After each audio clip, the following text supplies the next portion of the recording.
The Hangout on Air is live. I heard a ding. Yep. All right, so this is the stack. What was that indicator ding? I meant we're live. Oh, Yeah. that's the go. You're Yeah. on Mhm. live. Stop picking your nose sound. Scratch. Mhm. Anime. So should we? Should we do Boogiepop Phantom first for the analysis stuff, or Haruhi? What do you think?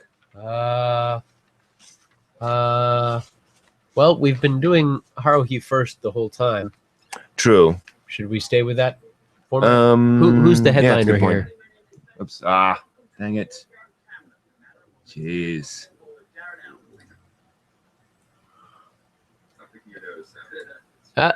Listen to those guys. Yeah. They know what they're talking about. That off. Is there any way in Windows to disable like power saving screensaver? and Oh yeah, such? Okay. yeah. Do we have one that's power saving right now? This one? Yeah, that because it goes off at Yeah. some point. So let me do this. Yeah. Doesn't need to be forever, but just for 2 hours or something. Screensaver, none. Yeah. Power after 20 minutes. How about after 2 hours? Yeah, it should be good. Apply. Okay. Cool. Very good. Okay.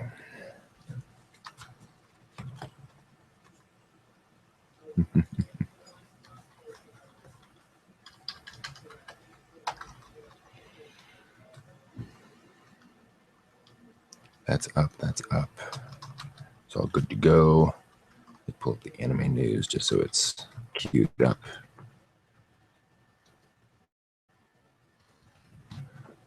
On this thing.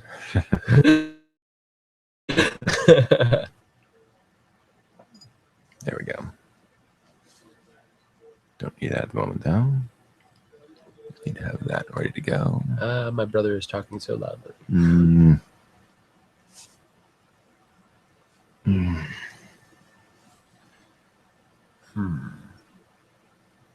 We have one viewer, but it's us. Yay for us. Wow. So tell us where you're from. Mm-hmm. Well, I've been around here for a little while. Oh wow! Look at that. Look at how it The color change. color change. Yeah.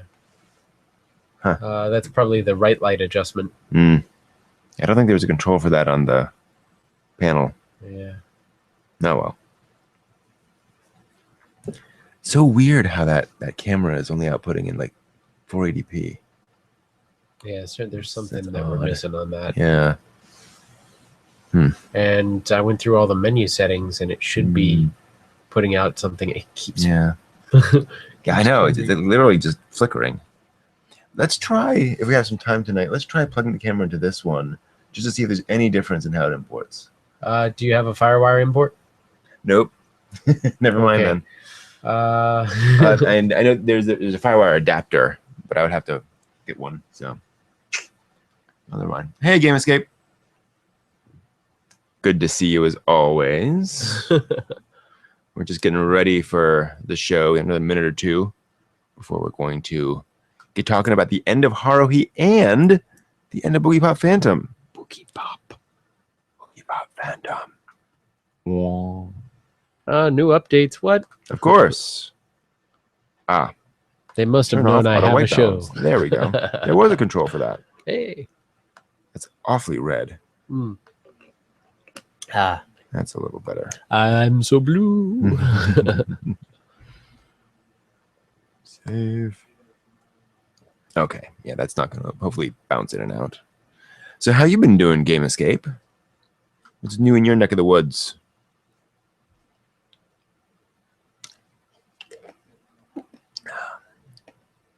He said as he gulped water in prep for the long haul.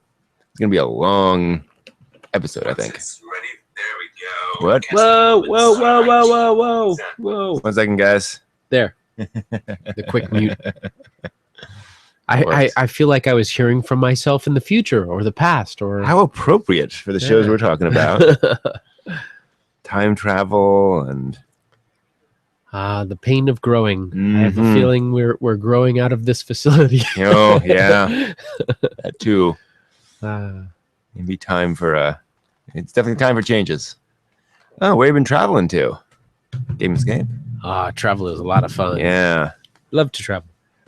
Never seem to get enough of it. So in my research today, I discovered that the you can only climb to the top of Mount Fuji in July and August. Yeah, they've restricted. Yeah. I was around in earlier in the year, and they had closed. There's 10 different stations on Mount Fuji, and they had closed it off to station 1 because there was such a hazard from the snow. So I couldn't go up even in the bus. Oh, the first 5 stages I think you can get to by car. Yeah. And then above there you have to hike. And they wouldn't let us go past 1. That's pretty bad. Yeah. Yeah, we should definitely go next year. Upstate. 2 of us. Yeah. Upstate New York. Upstate New York. Nice. Germany, Switzerland. Oh, Switzerland. I love Lucerne. Oh, the mountains. Oh. Nice. Germany, I've been to a few spots, but I didn't have as much time to spend there and check things out. I wish I had more time. Yeah. I wish I had more time to vacation and watch anime and do fun stuff. Totally. Yeah. Vacationing needs to cost less money. Yeah. Well, hostels are, one way of saving. And True. do the hitchhike thing, get the rail pass. Yeah. Hard not to spend money on a plane ticket, though. It tends to be fairly fixed. That's where it gets expensive. Yeah. That and there's ways to save on food. It's funny. I usually end up bringing some food with me for traveling just because when you buy food out on the road all the time, it gets expensive. Yeah. And I had certain foods that traveled all over the place with me and then returned back home uneaten the whole trip. Yep. I don't know how that happens. I had one apple that ended up traveling all over Europe and then came back home. on the Muppets, there was I believe it was a raspberry Danish that got passed around among the various performers for years. An actual Danish. A real Danish. A real. I mean, it was pretty bad after a while. It would appear on the top of somebody's car or in their office. This Danish just went all over the place. Whew. Wow. That's some pricey pizza there. No kidding. Wow. And some that's places, the other thing. Yeah. I got some friends who are in Europe right now, and they're in. Where are they? Eastern Europe, and the dollar is very strong at the moment, so it's a great time to travel for them. All right, let's go ahead and get to it. We got a lot to talk about, so let us get going. Hey, I hear the sound. The sound of smoke and beers. Exactly. So here we are once again, talking about anime and talking about the end in this case, because we're on to the end of Haruhi Suzumiya, season 1, at least, the final episode thereof. This is the Melancholy of Haruhi Suzumiya episode, or part 6, episode 13 in broadcast order. And so we're here with this very ordinary day, which is kind of interesting. An ordinary day in the life of Haruhi. Yeah. John. Yeah. And this is, I think, the first time we've seen Kyon and his little sister out traveling to school together. So off she's going to elementary school. There's apparently she sees a friend. Yeah, they're her friends. Off she goes. And Kyon's going off to school on his bicycle, talking about everything's normal. Nice sunny day. Yeah. No snow. Hanaguchi's there. And Kyon's remembering his recent memories for him, which is that Yuki just rescued him from Ryoko's murderous intentions, which was pretty strong. So again, this is kind of reminding us that in broadcast order that we kind of bounced around a little bit, but in terms of actual time, we're just after the big fight with Yuki and Ryoko. She's still in her gym clothes because it's hot. So so we're really doubling down on how boring this is, to the point where Haruhi hasn't shown up yet for for the club. But the club's all just relaxing there. Yeah, they're all kind of doing their stuff. Kyon decides to spend a little time looking at his stuff. So the interesting thing about this is that initially you think, oh yeah, he's looking at photos of Mikuru. Oh, but she mentioned something to him in one of the previous episodes about a star-shaped mole. And he mentioned that to her. He's the one who pointed it out to her. Yeah. Or is he? Because really she pointed it out to him that he pointed it out to her. And now he's investigating to point out to her what she already told him that he had pointed out to her. Wibbly wobbly, timey wimey. So he's verifying that, sure enough, she has a star-shaped mole on her. Star-shaped mole on her her upper bodicular region. And of course, Mikuru discovers this. Oh, what's this folder? He's very excited. And it's interesting. It's interesting seeing here how they kind of edit this shot where Mikuru is very enjoying herself, and she's excited, and Yuki's actually paying attention, which is interesting. And keep away, and playing a little keep away, and then Haruhi shows up, and everything stops. Suddenly, she pulls her hands off and creeps Haruhi creeps away. to one side. It's adorable. And boy, Haruhi's in a nasty mood. Oh, she is in a mood. Wow, she really is. Because she's bored. Yeah, and that can't happen. No, it's a very bad thing. Well, and so she wants to change. Yeah. And Kyan's like, well, you change all the time. So what? And she kicks him out. She kicks him out. That's a big change for her to change that way. Definitely in a fit of pique here. Yeah. And I love that Kyon has managed to keep his tea still drinkable. Oh, she's in her outfit because she was hot, but it doesn't breathe. No. Her shoulders are cool now, but she's hot still. And he didn't drop his tea when she kicked him out. He kept the tea. The bunny outfit. And so Haruhi just decides to braid Mikuru's hair. And I love how scared Mikuru is for the entire thing, waiting for the other shoe to drop. But they end up having this very quiet day, really. Playing Othello. Yeah, despite Haruhi being annoyed. So of course, Kyon goes back home, has his normal day. Little sister comes in for scissors. Now it's interesting the dialogue here, because she just comes in to grab something, and Kyon says, "Well, it's okay, but ask next time." Yeah, you never know what a guy may have in his drawers. Yeah, in many senses. But what's interesting here too is in the context of the series. What is she doing? She is taking something without asking. It's something that Haruhi does all the time. Just just do something. Hey, and ask for it. Just let me know first. Yeah, exactly. So that's kind of a reminder that that's a kind of a Haruhi moment. So he goes to sleep. Now, of course, he talks here about dreams, about REM sleep versus non-REM sleep. Rapid eye movement. And how you get dreams. The vaporization of these. Yeah, you get this neural network.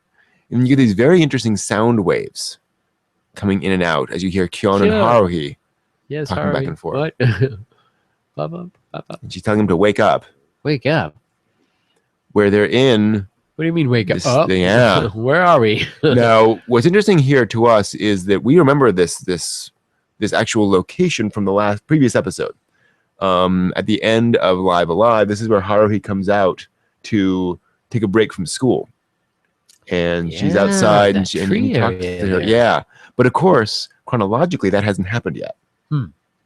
So that happens in her future. And it helps us to understand why that's where she ran for refuge. That's why she was running out to this particular tree, this particular spot, because it may have had a slight memory for her of this place where she woke up with Kyon. But that's kind of strange. They woke up in school. They don't have a recollection of how they got there. There's something really strange going on. It's night and it's very drab. These very dark colors. Now, there is a certain anime series this is probably making a reference to. The fact that they are suddenly in a dark, drab, sort of sepia tone, or not really sepia tone, but dark colored world. It's called Boogiepop Phantom. Boogiepop Phantom, yeah. Which is another anime series in which the characters are sort of trapped in this strange world because of a particular sequence of events. So there's maybe sort of a callback to that to a certain extent. Ooh. So, of course, There's they go out. There's a strange field there. Yeah. And something we noted while talking about this is that Haruhi is not excited at all. Yeah, she's not super excited, and they just had the creepiest thing. They just woke up in the middle of this place. That's pretty creepy. If I woke up somewhere and said, "Hey, what am I doing here?" And here's the thing, I'd really wonder what's going on. Well, Haruhi wants excitement. She wants something new. That's about as exciting as. Yeah, but she's actually downright, and this is worth pointing out. She's actually clingy. She's grabbing onto his. She's kind of scared and quite scared. So they do a very surprisingly significant thing. They break a window. Well, I suppose if there's a force field holding you into the school, they won't mind. Totally. You got to get in somehow. Mm-hmm. So all the classrooms are empty. And of course, it should be noted here that what may be this sort of weird dark gray world outside, it is normal inside the school. It's full color, yeah. Yeah. So there's something about the inside of the school that is significant there to what's going on. Kyon makes tea. Kyon makes tea. Yeah. Sit down and ponder this. And this is where Haruhi starts realizing, okay, you're awful calm about all this. Why might that be? And Kyon expertly deflects the question. Now, how did he deflect it? What did he say? He just changes the subject. He just mm-hmm. Well, that's which is lucky because who should show up but Itsuki, and in a little glowing red form. Yeah, I haven't seen him like that before. Yeah, well, he can't quite come through. No, he's doing all he can to get to that point. And this is where we get the realization this is the end of the world. Oh, by the way, the end of the world. In classic Itsuki style. Well, this is it. It's the end of the world. And it's what the season's been building up to, really. This idea that this is what Haruhi could do. She could kind of remake everything. She could destroy the universe. It only started 3 years ago anyway. Right. And so we're actually in the process of doing that. What's interesting here, too, about the visual is how Taniguchi is kind of like blood vessels. Yeah. And really getting across that sense of it being a very different thing. But Haruhi got bored, so she's remaking everything, which is a bit of a problem. As she heads. Mm-hmm. And she's exploring the school. And the significance of that, of course, is the fact that if she's creating a new world, she is verifying, that this is the starting point of the world that she wants. Foundation. Mm-hmm. And so she's checking everything out. Exactly. And so we get this very interesting moment at the end when he leaves, because he has a message for Kyon. 2 messages, in fact. One is from Mikuru. And what does she say? What did she say? Check the... No, that was Yuki. That was Yuki. Mikuru says, I'm sorry, it's all my fault. Yeah. What? Well, now, it seems like she's afraid to show too much affection to Kyon because Haruhi gets upset. Yeah. Well, jealousy, maybe. So, and she said, don't get too close to me. Yeah. So maybe there is that sort of attraction. Maybe it is her fault. Yeah, could be. And of course, and then Yuki says, check the computer. Check the computer. Of course. Yeah, Miss Computer. That makes sense. So he goes over and he presses the good old power button there. I do love the physicality of that desktop PC, For those of you who had those towers, press the button, wait for it to boot up, but it doesn't boot up. Yeah, it just he just sort of knocks it a little bit, and then wake up, computer. And we get the famous prompt. Link this one, not that one. This one right here. Follow Yuki the white rabbit. Wait. Yep. Well, there are certain similarities. So Yuki says, the dimensions aren't severed yet. Yeah. So if it's over. Yeah. So Yuki's pointing out here that some very interesting stuff. So the data thought entity has lost hope because, from their perspective, Haruhi has removed herself from the world. Yeah. There is no way for anyone to contact her to change anything. It's done. Just the fact that the Esper got in to say turn on the computer. This is the minimal link of. And then we find out that Haruhi Suzumiya has literally reversed the third law of thermodynamics. and created information from nothing, which is a problem. Something that even the entity cannot do. So the point here is this may lead to what they subtitle the evolution of autonomy. Ooh. Meaning that, you know, if a created being can suddenly create things out of nothing, that is a major step forward in everything. The idea that things can autonomous ex nihilo. Yes, exactly. Can out do of nothing. things. Whereupon we immediately see a flash of light. I'll gamble on you. Yuki says, "I'll gamble." That's a lovely line. I'll gamble on you. She's a very analytical person. The idea that she's going to risk on a gamble on anything is well put. Surprising. Yeah, it's a very key word that she's gambling. And then of course even further, I as an individual also feel a desire for you to return. A desire. She feels a desire. Mm-hmm. That's awful sweet. And so she gives him I think once again in the library. So what might that be a reference to? The library. Do you remember any scenes in the library in this show? I remember something of a library, but I think I'm blending that with a library scene from a different anime. So remember, very early on chronologically, he meets Yuki. Or not when he meets Yuki, but Yuki has trouble getting things and reading things, so he gets her a library card.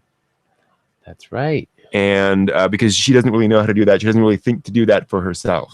Oh, so this is a callback to when he helped her, and so this is a chance for her to help him, to reciprocate. This is another moment between the two of us, and the implication there too is Sleeping Beauty. Yeah, they're kind of alone here at this moment, so this is the chance for just the two of them, and then she references Sleeping Beauty. Now, what's interesting is the story of Sleeping Beauty. Well, Mikuru said something to him a while back, didn't she? Yeah. And it was just a quick reference. And when I watched this, I thought, oh, that's what Mikuru said. That's not what Mikuru said. What did she say? She said, you remember Snow White? Snow White and the Seven Dwarfs. Yes. She's referencing Sleeping Beauty. Snow White and Sleeping Beauty. Do these two stories have anything in common? I'm confusing these. Okay. Right. Snow White and the Seven Dwarfs. So what did Sleeping Beauty do? Well, Sleeping Beauty, of course, fell asleep with the thistle, right? Oh. Because of the evil witch. And how does she get woken up? With a kiss. And how does Snow White get woken up? With a kiss. Indeed. I think the puzzle pieces are starting to come together now. And then we get the Titans. No, I'm sorry. Wonder where those came from. Anyway, so now Haruhi's excited because now she's seeing visible. Weird. Yes, is it an alien? Weird. Is it a creature? And what is it? She's just delighted. Finally. Yeah. And Kyun realizes what's going on here. He realizes that it's bad that Haruhi is excited. Yeah, that means wow. Yep. Now it's something for her to latch on to. If she has, not very good. So it starts falling. Starts destroying the school. The last remaining little reference to the world that he knows. Yeah. And here we get the fundamental revelation from Kyun, where he starts saying, I've suddenly now realized what it is I want. And what is it he wants? He wants normality. Normality. He wants those friends. The friends. Yep. He wants everything. Normal life, yeah. All those people. Normal life, yeah. Even Ryoko, who tried to kill him. That's funny. He even mentions her. I want her. I want to just talk with these people. I'm not ready for the end of the world, basically, is what he's saying. And though in not so many words. Yeah, exactly. Yeah, it's absolutely he wants that existence of people to talk about. And Haruhi, interestingly, says basically, but I'm sure that will happen. I'm sure that will exist. I somehow know. She has total confidence. And you can see it working in her mind where she's like, no, I'm gonna make a world that you're happy with. But Kyun's point is, no, I don't want the world that you make. I want just the normal life. I want reality, which is really very much what the show is about. Haruhi is always trying to escape reality to make a more interesting reality. And Kyon's point is that reality is interesting enough and exciting enough. And Haruhi even stops him. Does this wonderful sort of baseball slide moment where she says, no, I don't want to go back there. I just don't want to go back there. And here's an interesting moment because, again, the point is this is all about Haruhi. Yeah. She's the center of all this. And how is Kyon going to convince her of any of this? While the entities are destroying the school. Everything's getting brigade leader. Even to the point where her brigade leader plaque thing, gets blown away. Then there's 2 of them. They're multiplying 3 of them. Yeah, more and more. And so, of course, how does Kyon take care of this? And I love how they animate this because she's annoyed, as you might expect. And then as he's talking, you see this moment when suddenly she realizes what's about to happen. Because they're just talking. She thinks a little bit as he's explaining everything. Yeah. Lots of explosions. We see Yuki. Memories. Mikuru. Yeah. All this experiences they've had. Itsuki. And Haruhi's like, but this is great. Yeah. the God Warriors from Nausicaa as well, I should point out. Definitely a reference back to those. Most of all. Yeah. All the things she's done. All the happiness she's had. multiplied. Yeah. And then coming back to normality. All those moments. Closer, and so then suddenly, closer. And here we go. Closer. And I just really like. She has this moment where her eyes get a little bigger. That's possible.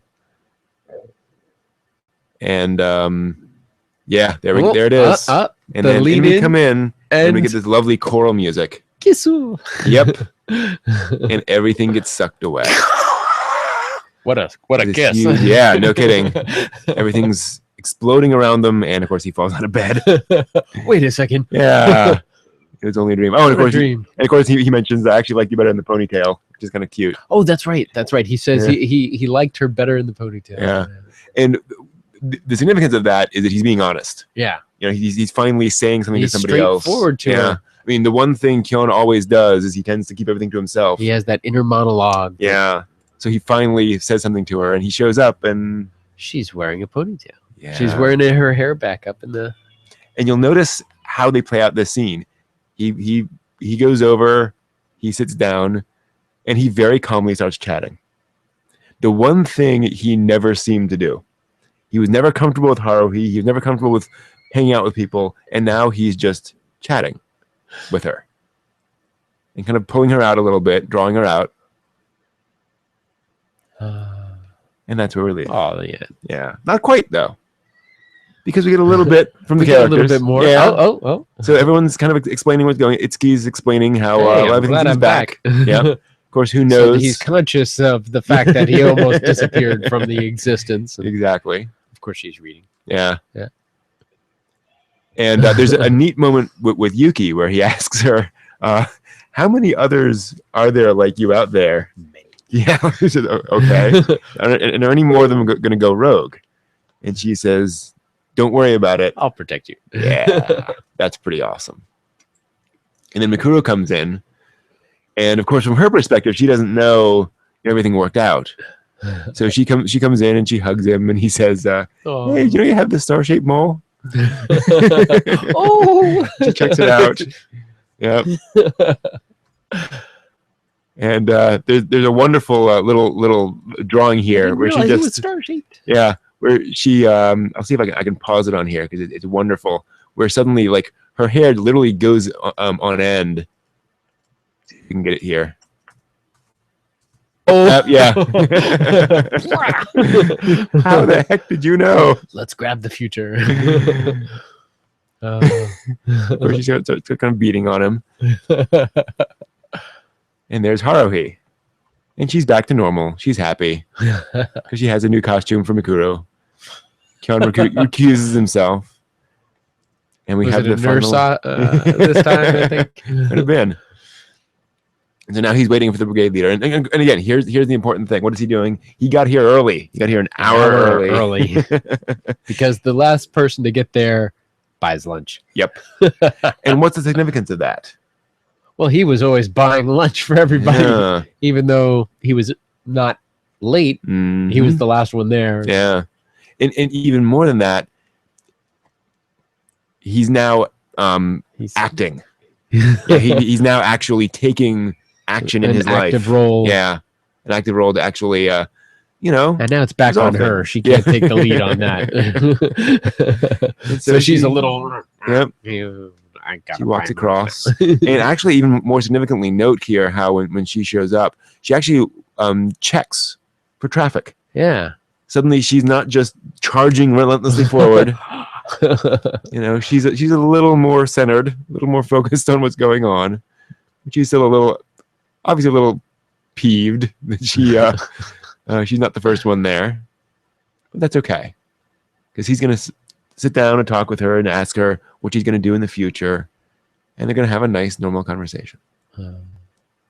So that's where it ends up. So now that was the series of Season 1. episodes on their broadcast date. Mm-hmm. Yes, that sequence. Mm-hmm. But on the release on DVD, it was a different sequence. Yep. Did they have more episodes, or was that second season, or how did that additional episodes come about? So when it was originally released on DVD, they just reordered them all into chronological order. When they made season 2, several of the episodes in season 2 occurred during season 1. Yeah, it's kind of reworked around. Oh wow! And some of them happen afterwards. So then, when they did the full box set of seasons 1 and 2, they provided all the episodes in release order and all the episodes in chronological order. So you could watch it either order that you wanted to. Yeah, because the fans basically insisted on it. That's how they did it. So so you can go back and watch it in either order you want and get the intended or the actual order, which is pretty cool. And I agree with Liquid. I think this was a great way of ending the show. I think it is a very effective. They finally kissed. Yeah, exactly. Some satisfaction. So many times anime just keeps you hanging on. Yeah, everything comes together.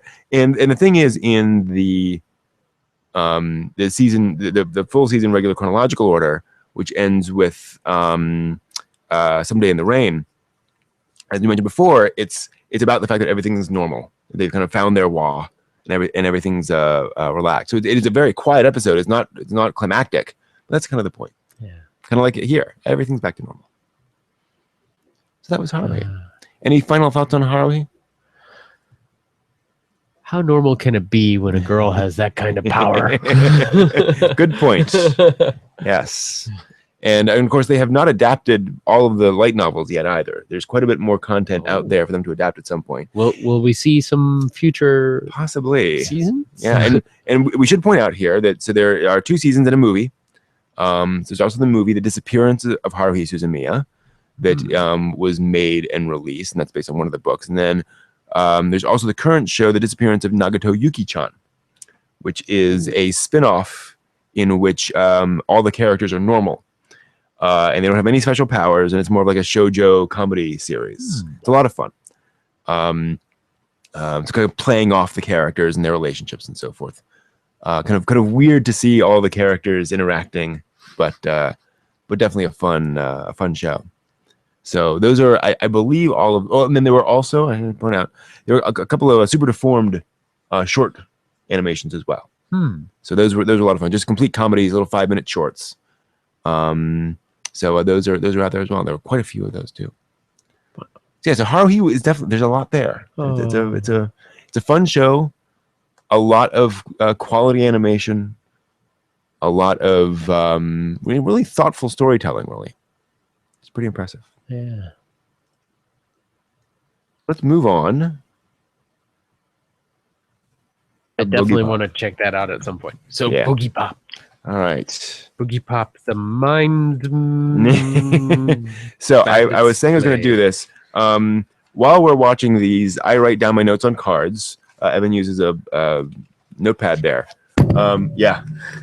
These are all of my cards. So these are all my Boogiepop Phantom cards. This is just Boogiepop Phantom notes over the course of this season. Psychoanalysis of these characters. Yeah, I've got, well, let me count real quick. I mean, It just goes many on. pages. I've got probably 20, 30 cards in here. You know what those are? Those are Rorschach butterflies. That's what those are. They're all butterflies. I bet they that's are. What it is. I bet that is very much the intention with this episode. This is episode 11 called Under Gravity's Rainbow. Beautiful name. Yes. Now, Gravity's Rainbow is a reference to the novel Gravity's Rainbow by Pynchon, which we're not going to get into right now because I haven't had time to research that yet. And so this episode begins, interestingly, with episode 1. So we start off by cutting back to the girls and their dates walking off, leaving the girl who just seen the Manticore Phantom. Now she's kind of dragging the group down because she's freaking out. And they're like, come on. Well, and here's the first time we see from the other perspective where her friend does come back for her and is very concerned. Yeah. But the other girl in there says, it's just her being her. Exactly. She's very kind of peeved off at all this. Yeah. Very annoyed. So you don't really like her very much. That's Rie. Yeah. Rie Takai. And so we see a couple of interesting things here when she returns home. Oh. So she walks back. And first off, as she's walking past the door, we see a flash of light in one of the bedrooms. Is that the flash of light incident? That could be. I mean, that's obvious. That's certainly what we would expect it to be. But nothing happens to her. No. And so she walks in and starts to cry. Yeah, she's not in a good state. No, and she keeps crying. It's actually interesting in this shot how long they hold on this moment. They want you to realize that she is just miserable. Yeah. We go on for it's something like 30 seconds just watching her cry. And even a lot of the shot, we can't even see her face. We're kind of being hidden from that. So she goes over and she grabs a razor blade and she goes to cut herself. This was hard to watch. This was very hard to watch. Absolutely. And she's suicidal thoughts. Yeah. Why do I live? Why do I live? And if that isn't a metaphor for the show, why do I live? What's the purpose of all this? Now, a couple of interesting things here. We then see a flash of light, but it's not what we've seen before. We actually see a sphere of light. Yeah, that's a little different there. Which then resolves into one of the butterflies. Thought butterfly or consciousness. Yeah. And it seems to be going past Paisley Park. We see that Ferris wheel. And indeed, we pan down to a shot from the earlier episode where we see Manaka and Boogiepop facing off. Because we find out this is all about Manaka.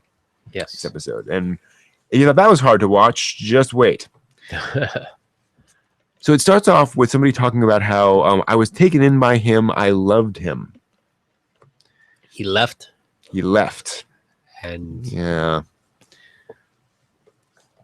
So we start seeing all these characters, and then we focus in on Manaka, who is reaching out for a butterfly for the first time. We see her actually seeking a butterfly, a memory. And so we now see what that memory is, and it is of her birth.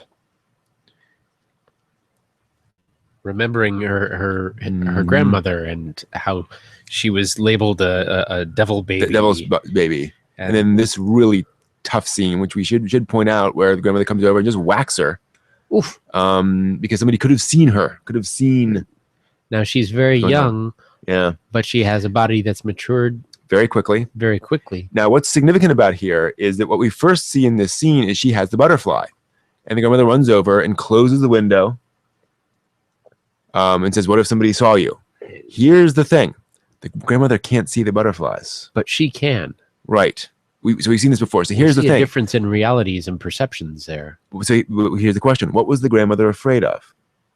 Somebody seeing her. Not exactly that. She was afraid of somebody seeing her. Not the butterflies, Manaka herself. Her, yeah. She's trying to keep Manaka completely isolated. That's a little bit strange. It is. That's very strange. So we get this. Is that because of her fast aging and the peculiarity in the society? Presumably so. Usually treasures homogeny and exactly. I think she sees this very strange child who's growing very quickly, and who walks around, seeming able to see strange things, and so wants to. And that's the thing. I mean, what you realize over the course of the episode is that the grandmother, in her own strange way, is trying to protect Manaka. She's trying to keep her from being messed up in the world. And because her mother is already messed up at this point and is out of the picture. Yep. And so we see the mother being taken away because she has no memory. They were separated. She can't remember giving birth to her daughter. and to be fair, and this is one of the points they make, a mother cannot be nurturing if she doesn't know she has a child. Yeah, and the fever took away her ability to form memories that last longer than the present moment. Yeah. So this is why she was taken away, because while it is her mother, which is nice, the mother just cannot provide for her. Who's this girl? Yeah, which is That's awfully your daughter. Sad. Awfully sad. Oh. And again, here's where we see that the grandmother has no idea what these butterflies are. Can't even see them. And then we see the grandmother is dying. And so we have another shocking scene. This is what creeped me out. Yeah. I said, what? Wait, did she just garrote her granddaughter? She did. Well, again, think of it from the grandmother's perspective, as twisted as it is. The grandmother's basically saying, if I'm going to die, I don't want to leave you unprotected. I'm going to take you with me. Precisely. Yep. What strange logic, but... And again, kind of in fairness, this is the only way she could do that. I mean, any other... I mean, it's a very effective kind of solution, if you will, as horrible as it is. But circumstances would intervene, because just at that moment came the Column of Light event. Column of Light. And we see a little bit more of what happened during the Column of Light event. Because she is actually, and again, notice how we zoom in on Manaka there. Her senses are sensing what's happening out there at the Column of Light event. She is seeing this conflict, and she is seeing the death of Echoes, which we've seen earlier, and we've seen the Manticore getting caught up in that. And because she has this connection to memories, something of Echoes passes into her, and she gets some bit of that. She actually wakes back up. Now, of course, it should be pointed out, we don't know if she was literally killed. It is certainly possible that that she was knocked unconscious basically by that garrote. It could be death. It could be brain damage. It could be right. She was just choked. Yeah, and that's kind of where everything goes. Where it's like, okay, well, what's actually going on there? The ambiguity. But then we see her at a later date taking a photo with her grandmother, and she's 5 years old. Of course, she's almost in the body of a young adult here at this point. So she's going about 5 times the normal rate. Oh, that's like Nagi. Yeah. Wow. But and here's where the show starts to really layer things on at you, because at this point they're even having narration over the dialogue. So you can't even tell what the dialogue is necessarily, because they're both going full throttle. And then, of course, the grandmother dies. And here's where you find out where all that happened. You see Manaka actually putting the flower in her mouth. And the place is overgrown. Of course, a 5-year-old knows what to take care of a place. So that kind of... Yeah. But there's also that strange experience where things were rusting prematurely. Right. Things were growing, strange radiation. Who knows? And you notice that Manaka seems to have no negative emotional reaction. Yeah, she doesn't know how. She doesn't have a framework to put these emotions in. Yeah, she just puts the photo away and walks she goes out for the first time. Yeah. She's been sequestered this whole time, and now she sees outside. The flow of constant words is one of the things she notices. Yeah, and all the memories. She starts. And she sees the memories everywhere. Pop, pop, pop, pop, pop, pop. The butterflies just come. She's just sucking them out. Now, that's kind of your first hint that we know what happens in previous episodes when you start messing with other people. That's not necessarily the best thing to do. So she's able to run off with her butterflies. It's a beautiful sequence, actually, as she's going around, and she starts learning from the memories, which is, I suppose, if you've been sequestered in out of communication with everybody your entire life, there's a lot there to absorb. Right. And so suddenly she gets this interesting moment where she sees this man dying. And she sees Echoes. So this is our only moment back where we see what actually happened to Echoes. This is where I'm glad I had you as a guide on this, because I have no idea who this guy Echoes really is. And Echoes? So Echoes, and they mention his name in the scene, which is how you know his name. So Echoes is the guy who died in the Column of Light event, who created the Column of Light event. He was the source of all of that. And he was being experimented on, which is one of the reasons why he's so screwed up. Wow. And in his death... Did his death cause the Column of Light, or was the Column of Light the cause of his death?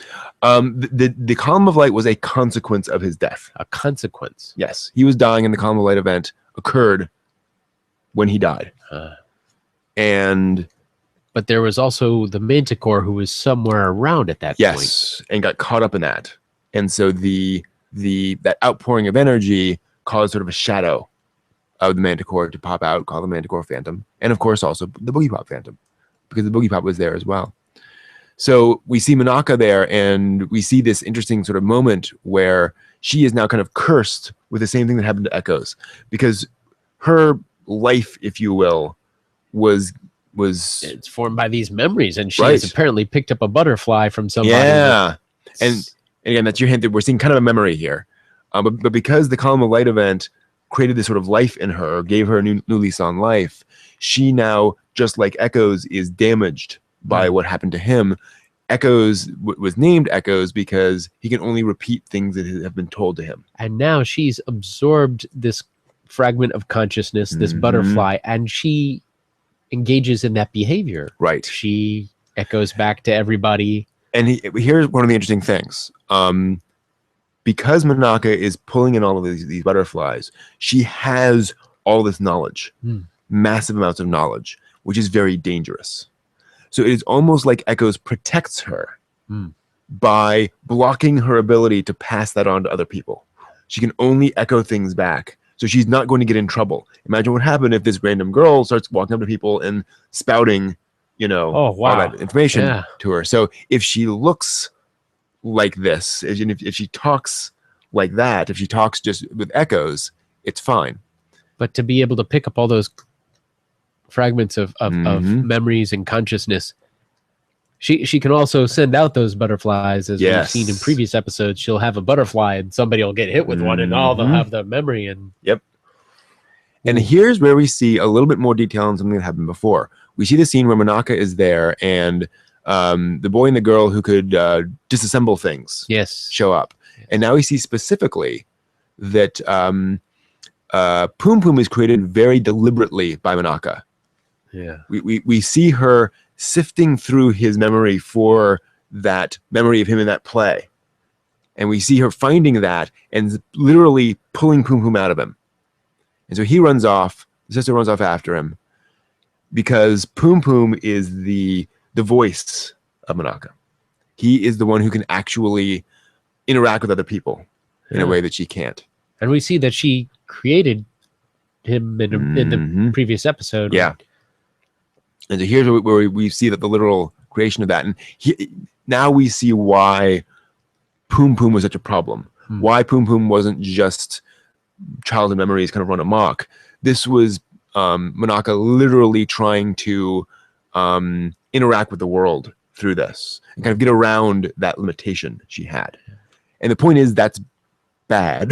Boogiepop is saying, no, that makes you an enemy of this world, because you are changing things around. And now, to quote Doctor Who, and now here's where things really get interesting. Because now we have the present day, and we see a couple of things. We see a couple of memories flashing back to stuff. We see, importantly, the creation of Boogiepop. She's now, Boogiepop has shown up to Monaka, and Monaka is now remembering things that happened to the creation of Boogiepop. In fact, we even see this moment early on, which should be noticeable to us. Notice Boogiepop back there, much younger. That is from quite a bit earlier in her time. That is quite a bit younger. So we see all these moments. So Monaka runs off, now an old woman. Boogiepop is just, following her. Still probably not very old in age, but physically. Exactly. And then what should happen? We see Boogiepop appearing. Phantom, though. Right. Seeing that glow. This is the thing, the distinction between Boogiepop and Boogiepop Phantom. Exactly. So the Boogiepop Phantom is that shadow created during the Column of Light event. Which one gets the whistle? Well, that's an interesting question. Do they both? As far as I know, Boogiepop gets the whistle. Boogiepop Phantom does not. I may be wrong about that. So Boogiepop uses her little light lariat there to grab Manaka. Of course, this is a very difficult moment for us. I mean, Boogiepop doesn't know what happened to Manaka as a child earlier on. That's funny to think. She still is a child, 5 years old. Her experience. Yeah. She doesn't have her memory of being choked. Yeah. But Boogiepop, points this out, and then what happens? But we get another lariat comes in to disrupt this, and it's Boogiepop Phantom stopping Boogiepop. As Boogiepop said to Boogiepop Phantom. It's very complex and difficult to understand. Yeah. Manaka runs off, but here's where we get a bit more of that backstory between the two of them, because Boogiepop Phantom takes Boogiepop off, and they start walking off. Manaka goes into the House of Mirrors, almost in an effort to seek refuge from the two Boogiepops. Right. And so here we see this wonderful visual that really gets to a lot of the fundamental concepts of the series. She's seeing herself. She's seeing herself from multiple angles. Reflecting on oneself. Yes. She's able to really see what's become of her. And we see this little glow appear, and that's some of that Echo's energy, if you will, that allows her to live. And she starts creating all these butterflies, and the butterflies pop, and we see all these people. All the memories are now turning back into their respective people, including her mom, I should point out. Almost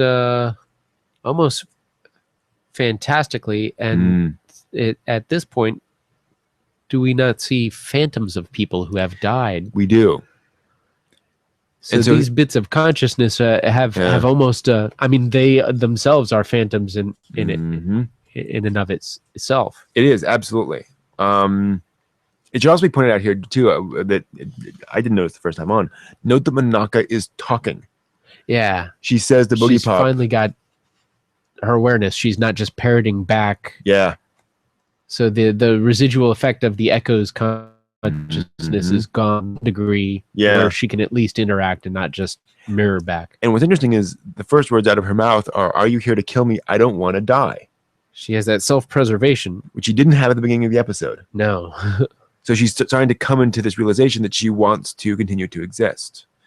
And so she's confronted with her age here. And she has this interesting kind of reaction where she talks about how she wants to become kind of one with everything. Yeah, which is that's well, it's a very Buddhist way of seeing things, and it's almost what happened with the dispersal of the Column of Light incident. Yeah.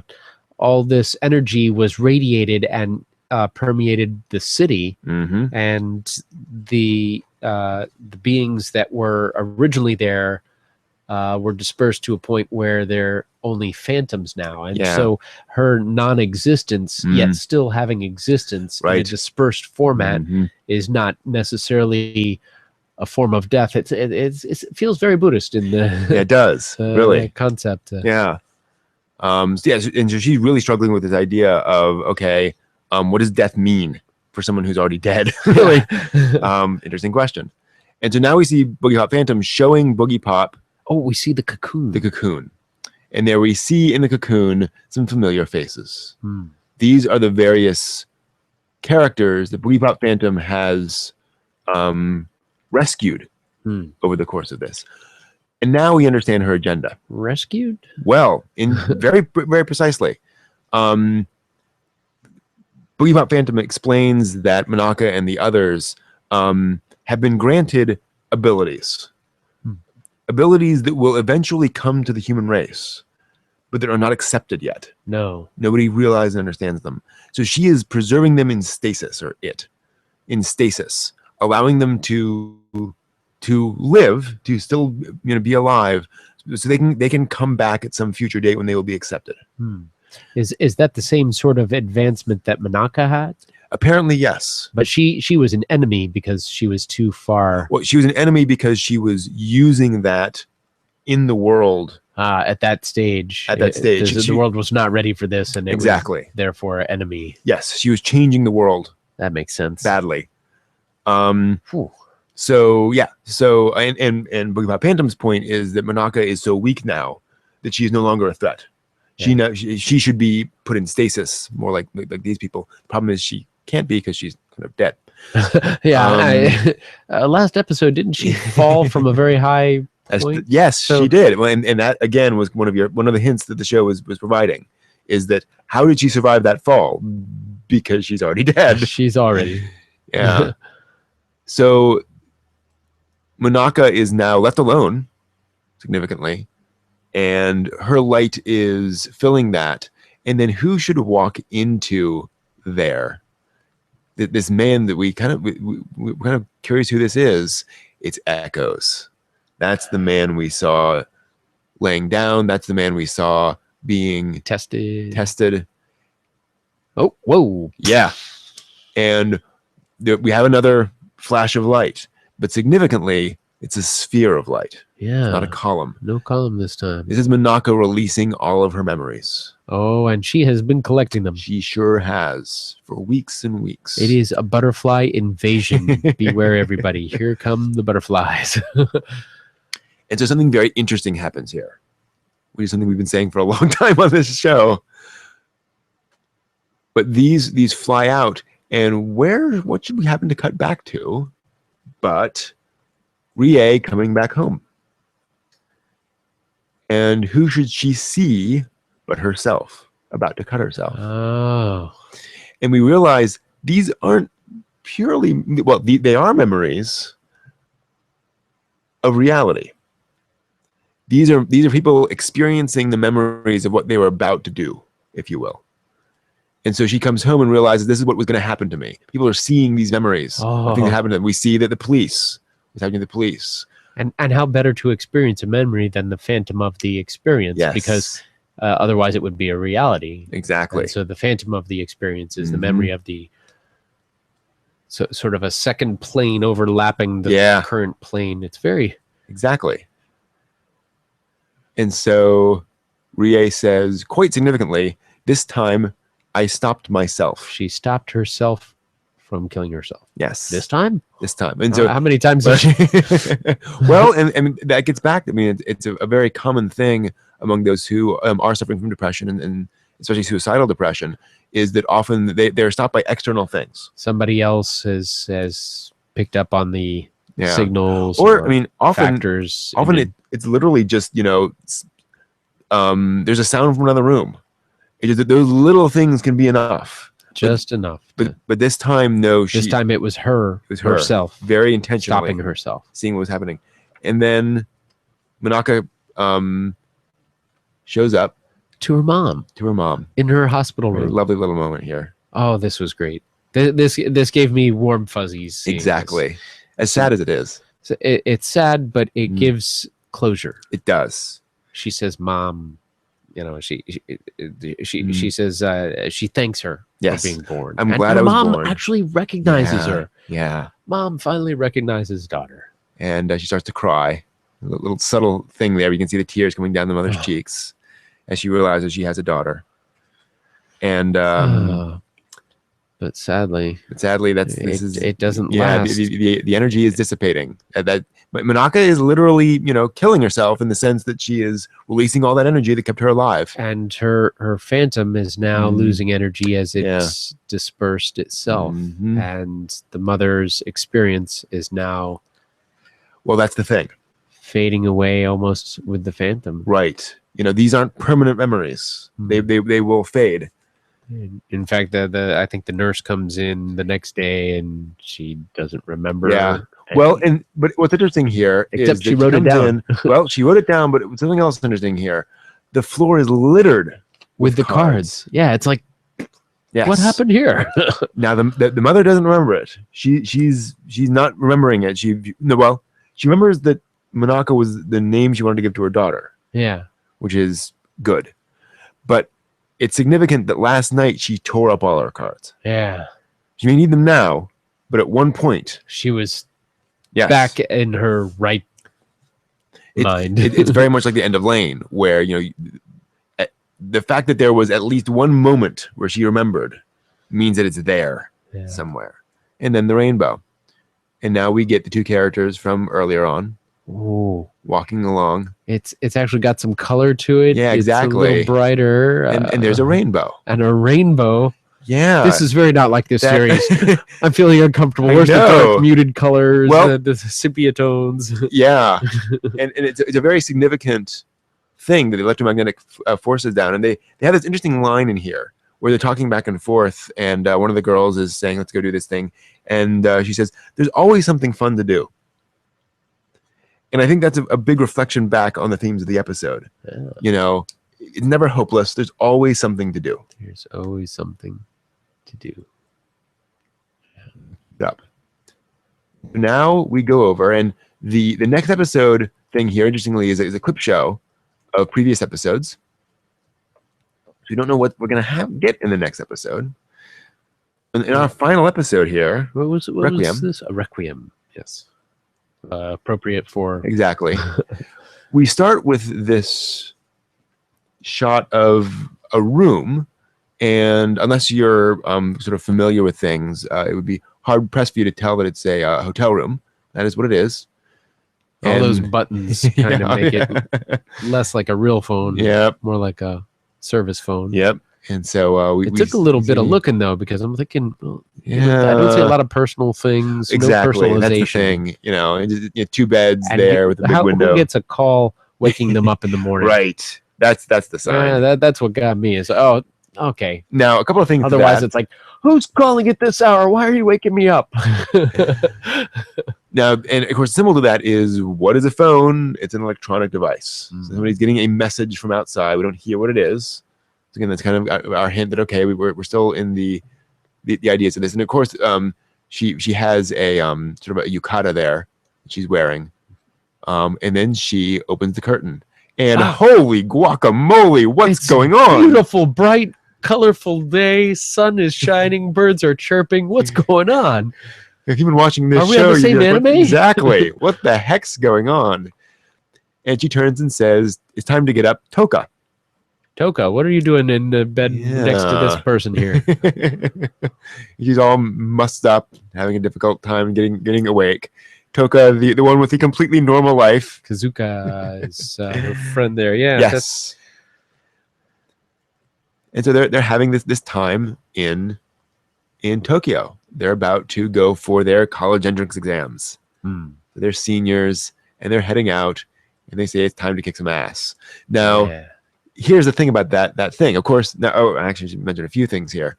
You know, that is, of course, an excellent way of describing Boogiepop. Go kick some ass. And then also we notice the subtitle of the episode. It's a Requiem. Sleep ends everything. A good night's sleep can wake up refreshed. But also death is called sleep. Death is sleep too. Yep. Yeah. And so here we see some English on there, and so we realize, and flashcards. It's funny how school time. They do a great job here in the dub actually of how do you get across the fact that they're learning English in an English dub? Yeah. So what they do is she's saying English and then responding with the Japanese word, or the Japanese phrase. Nice. It's a slick way of doing it. So you get some Japanese stuff, and of course the words they use here are significant. The actual words have relevance back to the themes of the show. Because one moment, the map of the metro, understand the subway system. Gosh, they can't figure it out. Tokyo. And again, this gets back to the themes of the show. They're lost. Follow the yellow brick road. It'll lead you to the subway. They're trying to understand this new place. Yeah. Boogiepop Phantom is about growing up, and they're in this new, completely strange whole place. Larger world. Yeah. It's a huge world. It's filled with people. It's complicated. Yeah. How do you navigate this new world? And it's also interesting seeing the very mundane aspects of this world. This was interesting. Yeah. So there's a mention of an office lady murdered. Yeah. Question mark. Serial killer. Who's done it? Is it a serial killer? Who's killing these office ladies? Yeah, and it's in Akihabara. They mentioned foreshadowing a little bit. So they finally run off. They find their stuff. The Toka has a difficult time dealing with electronics. It's hilarious. I'm not familiar with these modern devices. Yeah, exactly. But they get on. And it's interesting, too. Notice how they get on. they're relaxed, and then they have this sort of surprised reaction to everybody place. All quiet. And it's not the quietness. It's full with people everywhere. There's no place to sit. They right. They're used to this little, small city that she's got her bag. There's well, you mentioned the bag. Good for you. She's got 2 bags. She's got 2 bags. She's got a backpack, and she has the Boogiepop bag. Boogiepop's in there. Every time she's wandering around with that bag, Boogiepop is somewhere shows up, not far behind. Exactly. Clark Kent. Right. So then we see exam Kazuko. Entrance time. So they're in Tokyo to take their exams. Yep. It's also interesting how when Kazuko walks in, she has this moment of almost awe. This is her first time. Stairs that go up to get to the seat. Yep. It's all a big auditorium, lecture hall style room. It's her first. It's not a little classroom, flat floor. This is like. Yep. This is the next stage of her life. This is her growing up. And it's interesting here how much time the episode spends on her in this room. It takes forever. Cool. She's taking her exam. 11:05. Yeah. Exam time. It's only an hour-long exam. Everybody begin. We really spend time with that. Because again, that's important. Yeah. That's a lot of life going into getting ready for that. Exactly. She finally has a break now, which I'm sure she'll return to more exam later on. Definitely. But she goes to find Toka. So where's Toka? She's around here somewhere. There's her card. There are pencils. There's her book bag. Where's she? Her ID pass. Where is she? What else? She only took 1 bag. Right. That's strange, isn't it? Yeah. So now we go to editorial and the detective. The detective we've seen off and on throughout the story. The investigative detective who's curious about Nagi's dad. Yeah. And he befriended Nagi. Mm-hmm. We see this office lady who's being berated by her boss. Not an uncommon sight in a lot of these offices. And so he invites her back to his office, which seems kind of strange. Just to talk. Just to talk, of course. Poor girl's all broken up about her boss berating her. So he takes her there. We get this lovely little Akihabara. Mamoru Oshii of all places. In Akihabara. Foreshadow. Yep. And he has this very serious expression on her face, and she realizes pretty quickly that this is not a crying on your shoulder sort of moment. This is not normal. This is not an office. Well, this is here's the thing. Shades. What's going on here? That's the thing. Notice she comes in dark, and it's a normal office. Look at the look at all the stuff around, and look at the slats. They're all normal. They're all completely normal. As soon as she realizes what's going on, she turns around, and she pulls a few of them down, but suddenly it's fallen apart. Everything here is it's not as it seems. No, but fortunately, Toka's out walking with her bag. Strangely enough, just the one, and she just happens to walk by when Boogiepop appears. Yeah, and then what should happen? That's a long break from her exams. Yes, and we hear the whistle. The Boogiepop whistle. The infamous Boogiepop whistle. Yep. And the door opens, and there she is. There it is. Boogiepop. Yeah. Now, is that Boogiepop or Boogiepop Phantom? That is Boogiepop. That is Boogiepop. Corporal. Because we saw Boogiepop Phantom fade away. Yeah. In the previous scene. And now we get some backstory where Boogiepop explains what's going on here. It's sadly the detective is just like Manaka, really. That Kuroda Detective Agency, so that's the right place, but he hasn't been there in a long time. Apparently, yeah. So he was affected by all this, and we see the moment actually where Boogiepop becomes Boogiepop. Toka happened to be walking along and saw this thing happen and took on the cloak. She took the mantle. Exactly. Of Boogiepop. Quite literally. She just happened to witness this thing, and we discover, rather, that what is inside him, again, I can flashback to that, is the Manticore. And the Manticore literally comes out of Kuroda Split. It's like he's possessed, but he's double. Yep, there's the Manticore Phantom. Manticore's got his body. And we saw before how he can travel around as an electrical impulse. Yeah. And they point out they're in Akihabara. There's everywhere for him to go. Yeah. Perfect place. So he holds him. Kuroda does the heroic thing. It says, kill us both now. Kill us. And that way he can't go anywhere. And Boogiepop conveniently has the electromagnetic bombs that was that Nagi put them. Yeah, Nagi did in the tunnel with the cocoons. Mm-hmm. And I love this never moment got a chance to detonate them. Where she puts the rest of them. A few more too. And she puts the rest of them in a miscellaneous junk. For sale spot in Akihabara. Perfect place. I mean, you'd never notice it mixed in with all the other electronics or stuff. And here's one, and there's a stack of them downstairs. Exactly. Now, again, the point here is that it's an electromagnetic bomb. It's not going to blow the building up. No, it's not. Yeah, it's an electromagnetic pulse to disrupt all the magnetic waves. Yep. That have been the life, pretty much, of the phantoms that were created after the light experience. Exactly. And significantly to Kuroda, it's what's keeping him alive. Yeah. So as soon as that happens, Kuroda's life force is removed. It's almost like there's too much coherence in those waves, and she has to disrupt them. Yeah. To dissipate his ability to form his consciousness. Exactly. That's exactly what she has to do. And she detonates. And that's it. She will detonate it. as we're watching right now. And she mentions this interesting symbol. I don't know if we're going to actually see the imagery here, but she mentions. We'll see if we can actually see it here. She talks about how these characters, the other people that were saved, they are being held in stasis, and she has this phrase: "Their nerves are spreading across the city." Now, I was curious about this part. I have a big question mark going, huh? Because there was so much going on. Just the idea that the Manticore had possessed this guy, and I'm thinking, well, when did he possess him?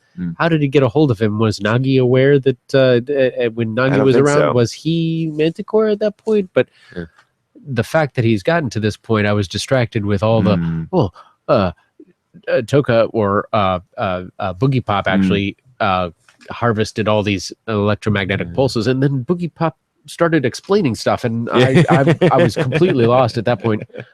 What was Boogiepop saying? So she was saying that these people are not actually hilarious. Sorry. The character that's like dancing in surprise at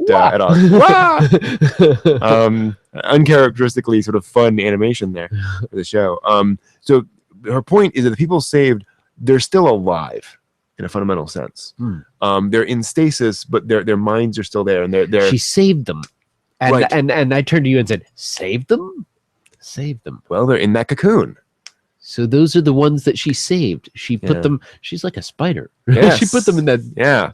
Well, where are we? I wonder about those spiders. Well, here's the thing.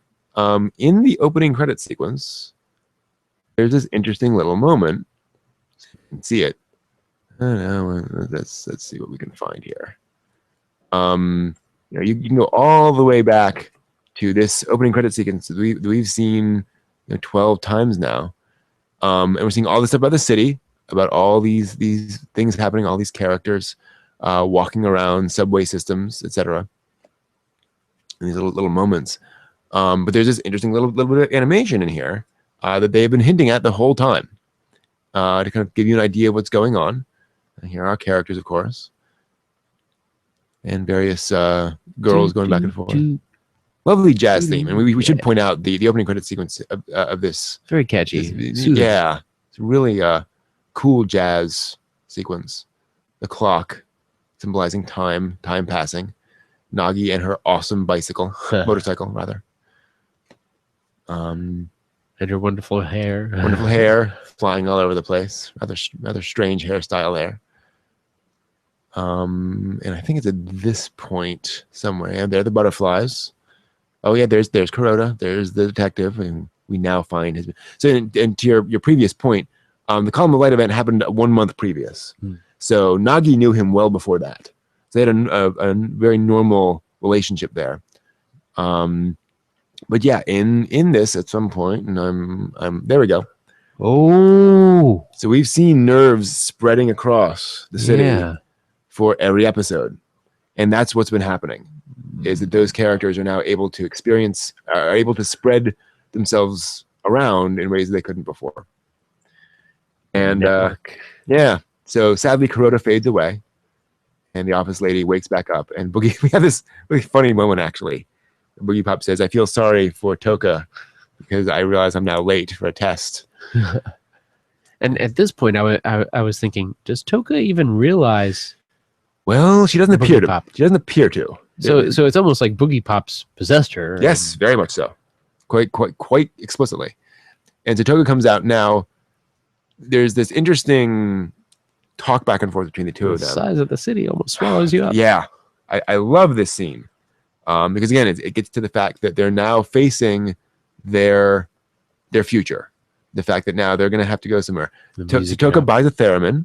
A theremin, which is a really interesting electronic musical instrument. If you've never seen this, you probably would recognize the use in I think Star Trek's opening theme, the old classic Star Trek. It's that weird sort of electronic music. Yeah, and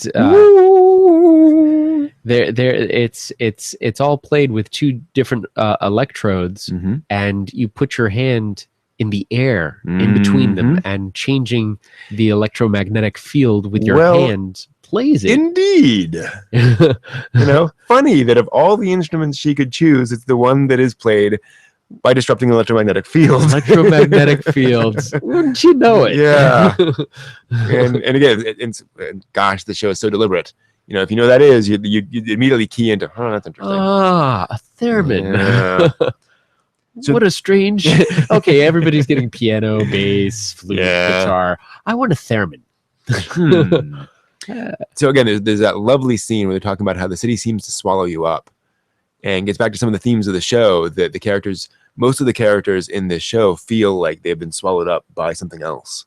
Yeah, and some of them quite literally. Yeah, true. And how do you deal with that? How do you work with that?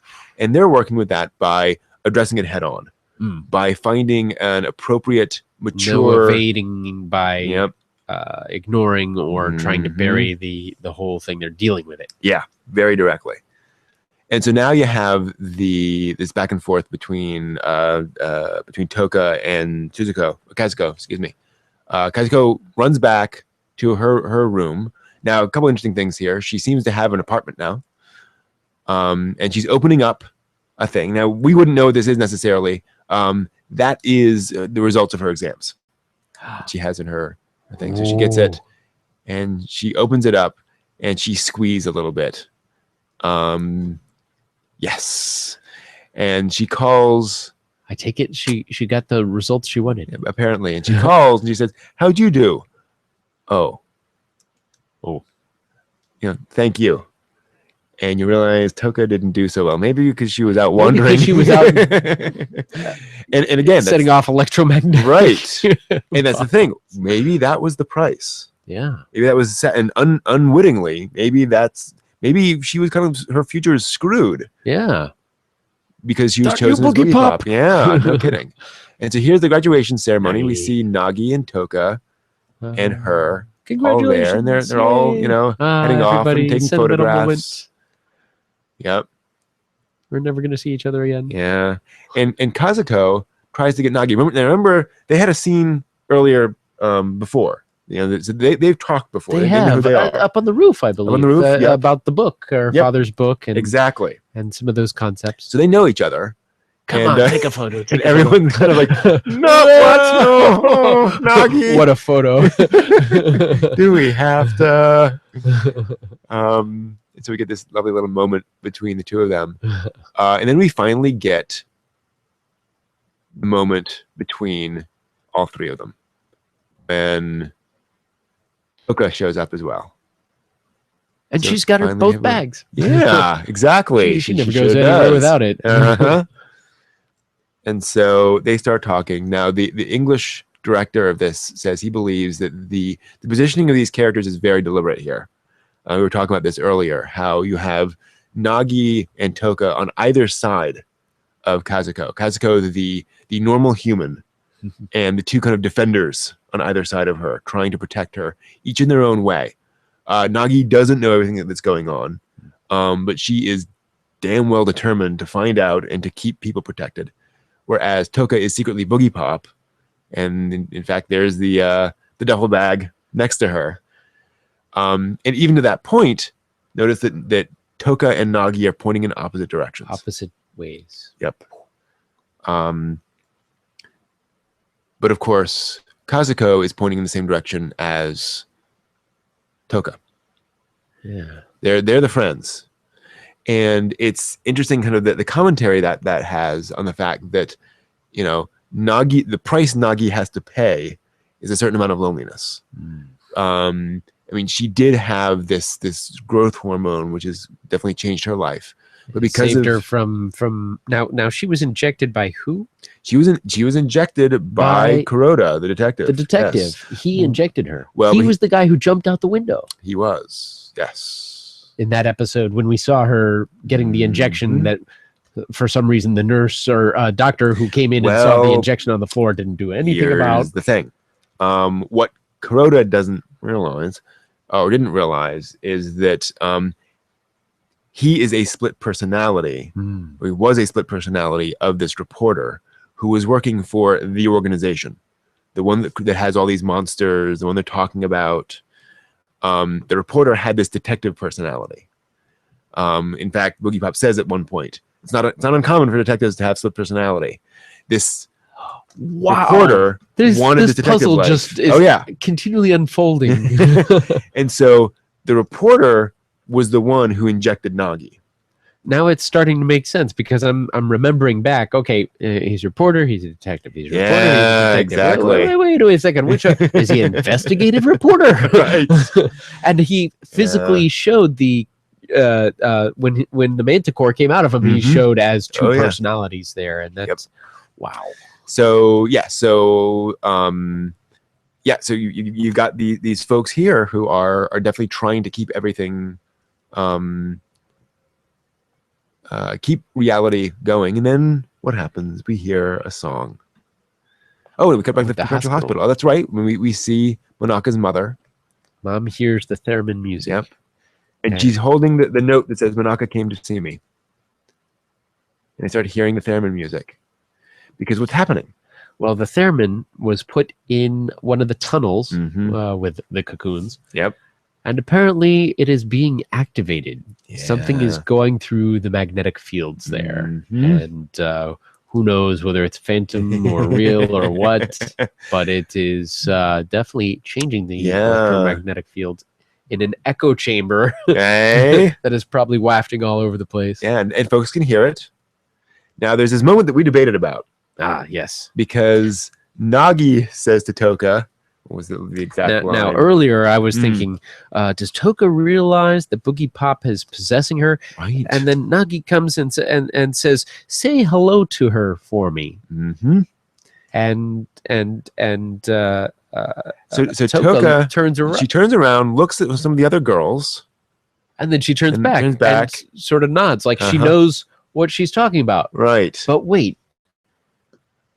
How does she know what's being talked about if she's unaware that Boogiepop has taken her away from her exam, kind of screwed up her future?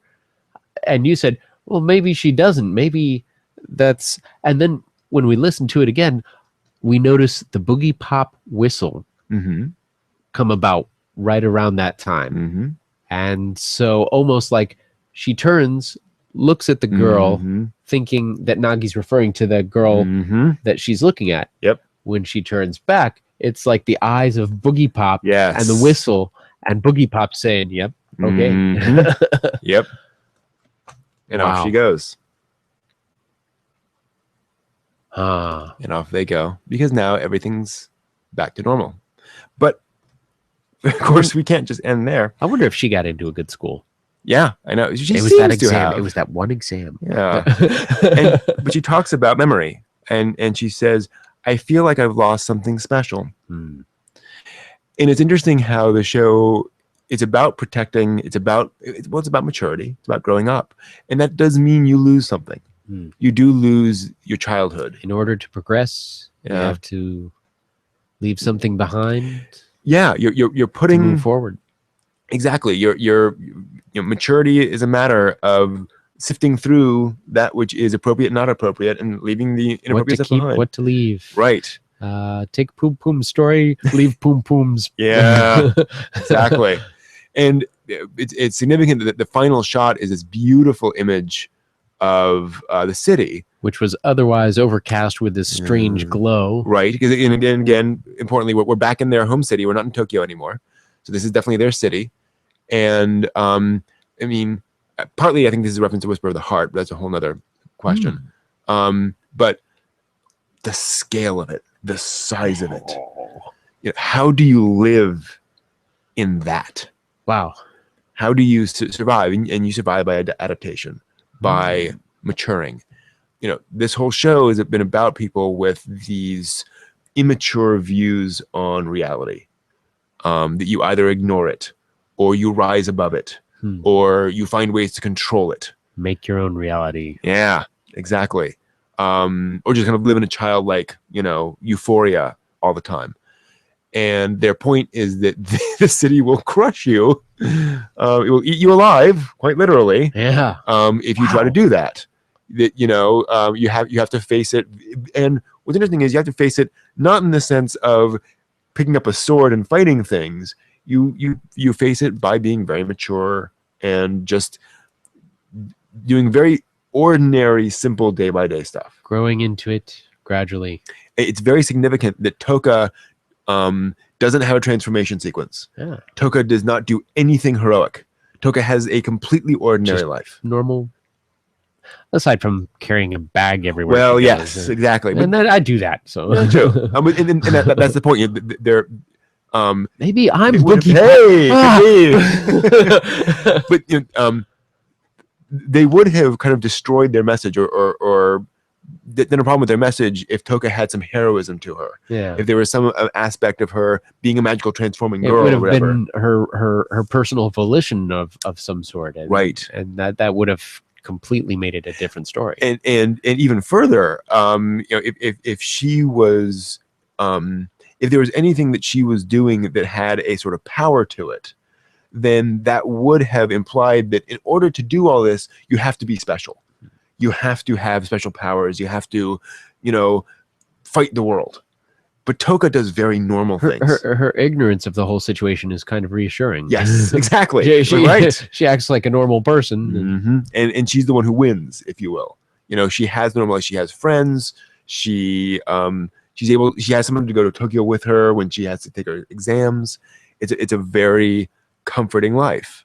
And so that fundamentally, that is what it's all about, is the beauty and the importance of living an ordinary life, not in the sense of a mundane life, not in the sense of an interesting life, but in the sense of all of the amazing things. There's always something interesting to do, always something fun to do in life. Wow. And you don't have to have, what was that drug that they used? Yes. You don't have type S. You don't have to have type S to do that. Exactly. So that is Boogiepop Phantom, and we end with a montage of the entire series all the way through, reminding us of how sepia toned and drab that whole story was, and it was very much intentional. I really felt like I went over the rainbow when I finally whoa, is this the same anime? Yeah. And again, it's one of the brilliant things of the show is they're saying that wasn't just purely a weird stylistic choice. It embodies the transformation, almost the butterfly transformation from the cocoon to butterfly. Yep, exactly. So many metaphors running through this show. And that's the thing. I mean, people get people often turn away from Boogiepop Phantom, and I appreciate that. It's a tough show to comprehend. And so I would say simply do not turn away and assume that it is just completely obscure for no reason. Yeah, there's a method to the madness. Right. And when you start to unravel the puzzle, it's really kind of exciting. It is. And so again, if you don't like Boogiepop, that's totally fine. But just be aware there is a lot in there to tease out if you're so interested. It's a pretty cool show. Yeah, it really is. All right. You've all been talking about Dragon Ball Z and Dragon Ball Super. Oh gosh, you've been chatting. We'll do Horizons here in a second. 1 second. Wow. Oh, sorry, Dot Hack Me. Yeah, we that was broadcast order and not. He was watching this in sequential order. Yeah. Chronological order. Yeah. Whoops. Just reading through everything right now to catch up on what everybody's been saying. But it would end it all. Yes, we mentioned that. Thank you. Yeah, I want to see all those episodes. The swapping is over. That is nice. I can make a Yu-Gi-Oh deck. I probably could. Yeah. Yu-Gi-Oh.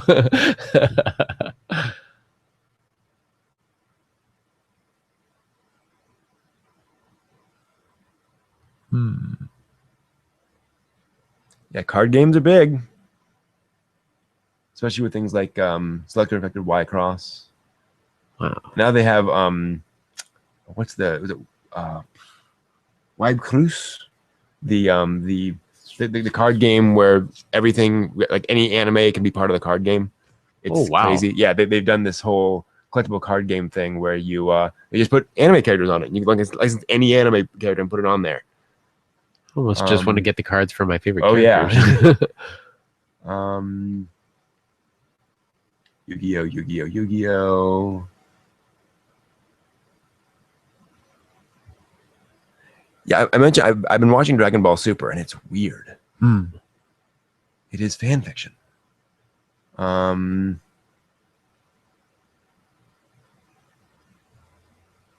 I've got to see Hunter x Hunter. That's a good point, Liquid Snake. I think a lot of it too is, the show that you grew up with as a kid is always going to have that nostalgia factor. Yeah. It's always going to be magical.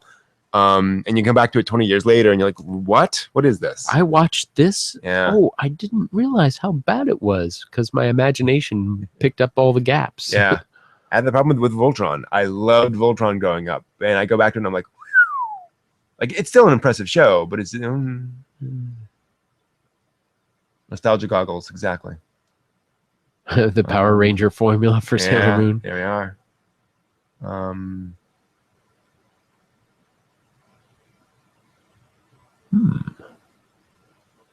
Pokemon. Yeah. Thing is, Mr. Battle, so I think it is. I think unfair is not the right word to judge a series as a whole product, because I don't think any of those shows are made as whole products. A little bit of influence from here, a little bit of influence from there. Yeah. Oh, we need to sell some of this. Right. Well, and the thing is, whenever you're doing anything other than a 50 episode series, you've got so many people coming in and out on that. Lots of hands stirring the pot. Yeah. It's hard for anybody to get their own vision out that way Yeah. because everybody's got a piece of it. Yeah.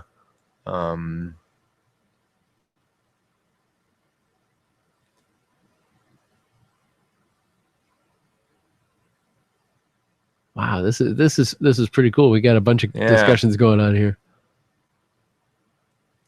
You like the Frieza arc? I'm surprised. I want to check that out. No stone unturned. I watched a good amount of the Frieza arc, and I regret every second of it.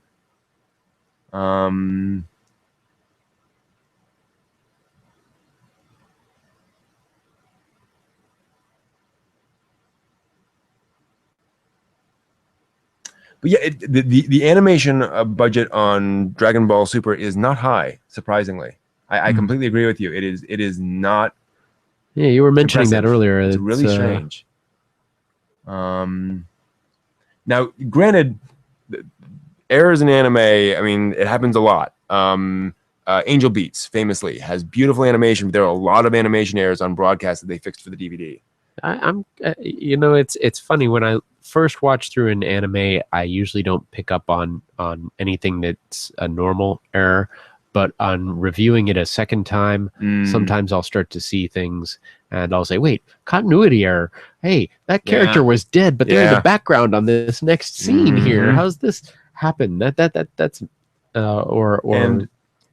if it once you started using start getting used to like looking at the animation like frame by frame, like I can see moments when a color is colored differently. Oh yeah, well, it's back and forth. Hey, the colorist didn't get the everything consistent in this. That'll drive you crazy. Mr. Battlestar, this is going to be sad because I disagree with you on like everything you're saying here. Episode 25 and 26 are my favorite parts of Evangelion. Let's see, 25 and 26. I had some trouble with those ones because it kind of went off the ranch. It did, absolutely. But that's part of its appeal, I thought. Yeah. And the thing too is like, how do you wrap up something? Well, and the other thing too is that they ran out of money. They had to take a completely different approach, and I think they took a very artistic approach to it. They said, we can't do it the way we were doing it before. We don't have the money to do it that way, to do that ending. So we do a completely different thing rather than doing a bad version of the thing we tried to do. That's my view of it. I've got to go back and watch the entire franchise, and I've seen, what is it, 1 point. I'm still confused on all these different variations. Oh yeah, I've got to get through those. But it's basically, I mean, you don't even worry about it. It's 1, 2, 3, and they just increment it whenever they do a new release. I want to go back and look at my box set again and review it because it's been a number of years since I've seen it. Cowboy Bebop, Outlaw Star, Trigun, Blood Plus. Yeah. I like those. Yeah. See, I found nothing funny about the Frieza arc. It was just horrible in almost every conceivable sense. It was just really badly done. It is I think a 30 episode fight between two characters. Tension. Well, power up an attack, launch it. It does nothing. Somebody else powers up an attack, continual, and then there's no effect. And we're talking powering up an attack for like 2 episodes. Sounds like 10-year stretches between North and South Korea. It was just it was. And I should point out, I was watching Gundam Wing at the same time, and Gundam Wing is legendary for just going full throttle through plot stuff. Well, that's something that I found really appealing, and in a lot of different things that you've talked about since I've known you, one of the things you mentioned is this isn't just your battle of the day. And the concept of the battle of the day really kind of stuck in my mind because there are some animes where it feels like, okay, I almost don't need to watch this episode because they're not going to move the plot forward. It's just a battle scene, and I've seen better drawn battle scenes. Do I watch it just in case there's some glimmer of a hope that they might move the plot forward? Yeah. It was a very common thing in the 70s. A lot of the science fiction shows, mecha shows famously, every episode has to have a battle of some kind. And when you were doing a super robot show, when it's hero robot versus monster robot, well, that's kind of what you're there for. You have that epic. You've got to have the good guy always win. But. You're right. And the old giant robot shows is just you're there for the giant robots fighting. That's all you're going to watch. Giant robots, So when you got to like obviously Gundam. When something you had a long story arc. In fact, interestingly, Gundam is a show that's definitely in transition because there are some episodes where like, okay, it's another battle. It's another battle, and these are the Sentinels at this point where they're trying to get from here to there. I don't know that we really need to see all this, but it's better than Mazinger Z or the other cheesy ones. And then once you get into like Macross and other shows, they definitely moved away from that. In fact, Zeta, very, very wisely, while they would have a battle of the week, they would always make sure that the characters involved in those battles were revealing something about what was going on. So, for example, there's a character where I think I mentioned this. He gets annoyed because like all of his friends keep getting killed off in the battles of the week. And it's just okay. This one dies. This one dies. This one dies. And it's like, oh, that kind of that's good. You've killed all my friends. Yeah. Well, no, see. Mr. Battlestar, I don't go back and watch videos about things that I don't like, so I don't have that reaction. I've enjoyed. I don't do that. I went through a period where I really liked movies that were B movies, and some of them were not even as good as B movies. Yeah, Z movies. And yeah, and part of it is just how bad it is.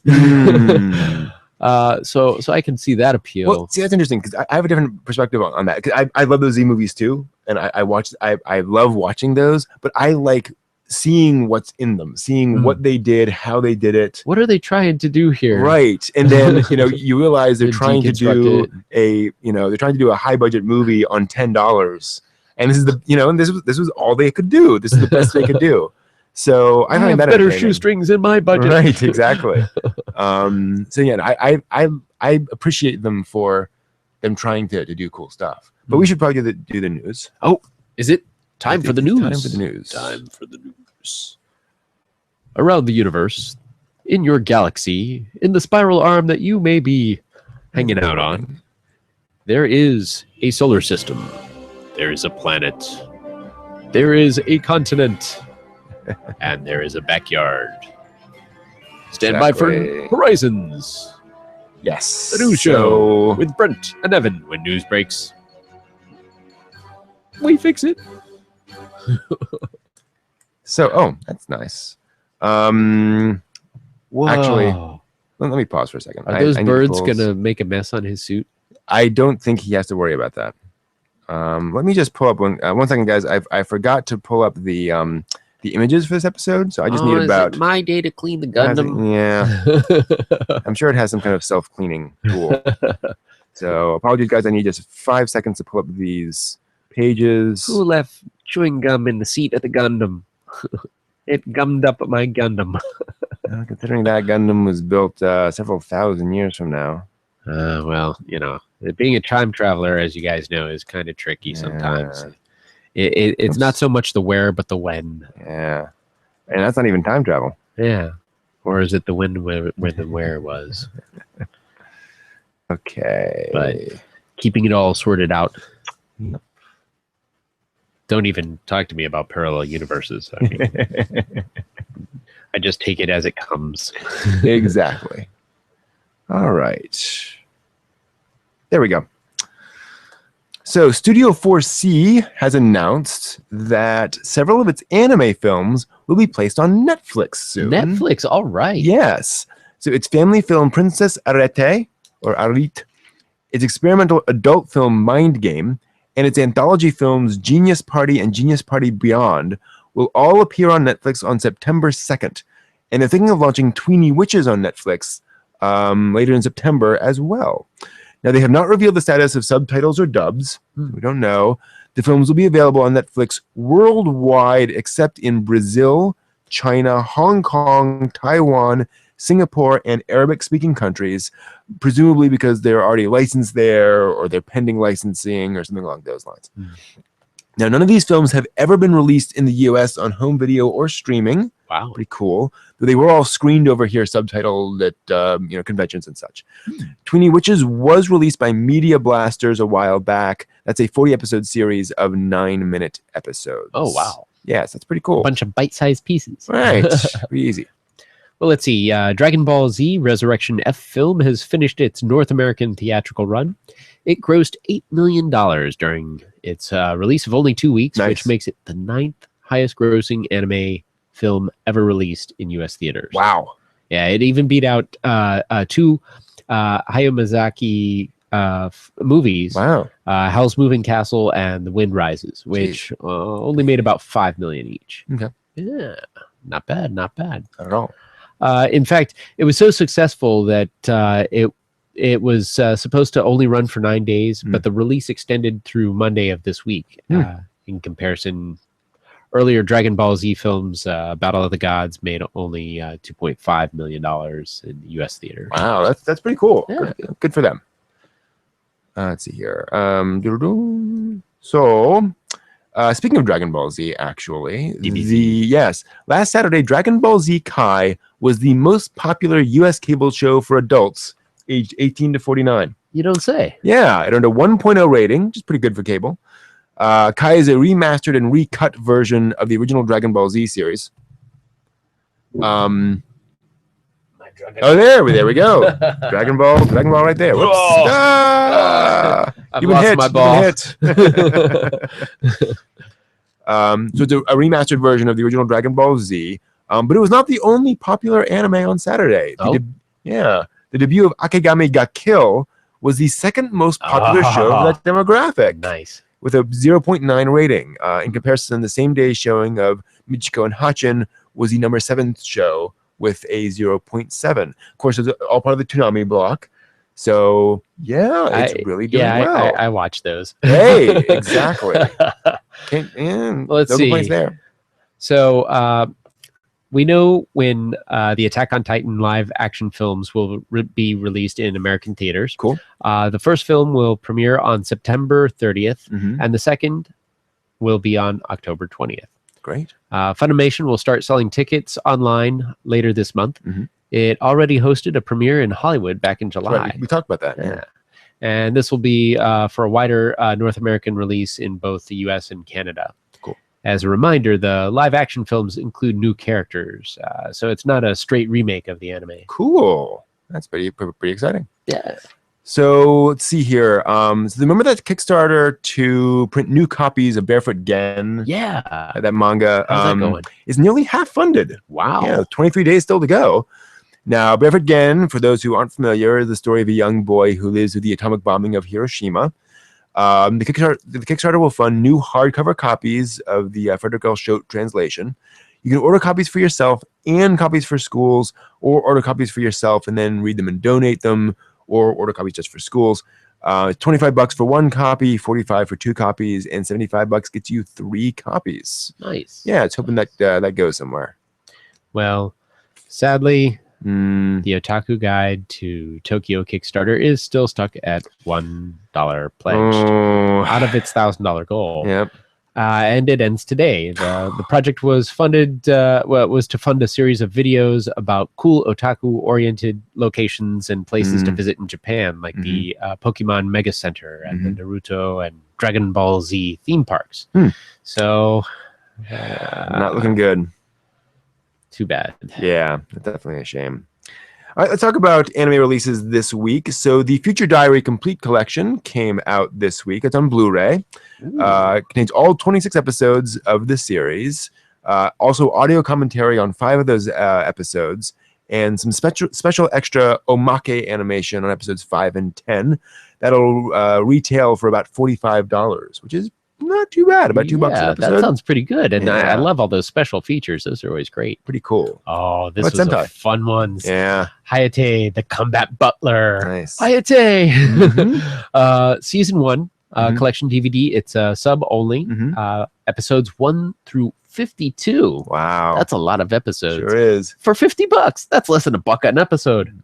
That's great. Yeah. I've got to get a copy of that. Absolutely. It's also out in Blu-ray, and that's going for $72 for those of you who can get the Blu-ray player resolution. Exactly. And I actually looked up on this, and the prices are varying rather wildly.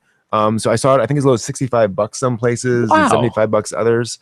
So that's some pretty good prices there. Definitely do some comparison shopping. So thanks to AnimeNewsNetwork.com and the DVD Talk Forum for links and information in this week's news. And we'll be back next week with more news. Back to you. All right. And then we go back to the Turn A Gundam.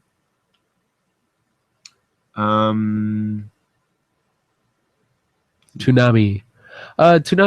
Which one? What? Where are we? Let's see. Overhype. Which one's overhype? Akegami ga Kill. Yeah, I've been seeing people say that all your favorite characters get killed off in that or something. So a lot of people were kind of tear. So, yeah. But I mean, it so far it seems interesting from the Toonami that I've seen. It's tough investing emotional energy in a character and then having them die off. So, what is it? Hachin and Michiko, Michiko and Hachin. Yeah. I kind of got suckered into that earlier, and there's a little bit of stereotyping there, but it's still kind of a cool story. It's out of your normal range. It's in Nice. sort of South or Central America. I Mhm. forgot. And the character is pretty tough, the main character, and yeah, it's the main. It's enjoyable, Mhm. but it's definitely not a kids show. So Yeah, definitely. it's a more mature theme. Mm-hmm. I've only seen like the first episode of that. Yeah, Fun. some of the characterization there. I know they're telling Mhm. a story, but Mm-hmm. I don't know. Sometimes religion gets a bad rap in Oh, yes. these things. Yes. There are people out there who are not like that. Mhm. This is the exception to the rule. Yeah, that got to me as well. Yeah. As I recall from that, it's that can be tough. But the way they're telling the story is a little bit different. Mm. Chasing down somebody, and Yeah. and so it hasn't gotten dull yet. So. No, there we go. And that's pretty good.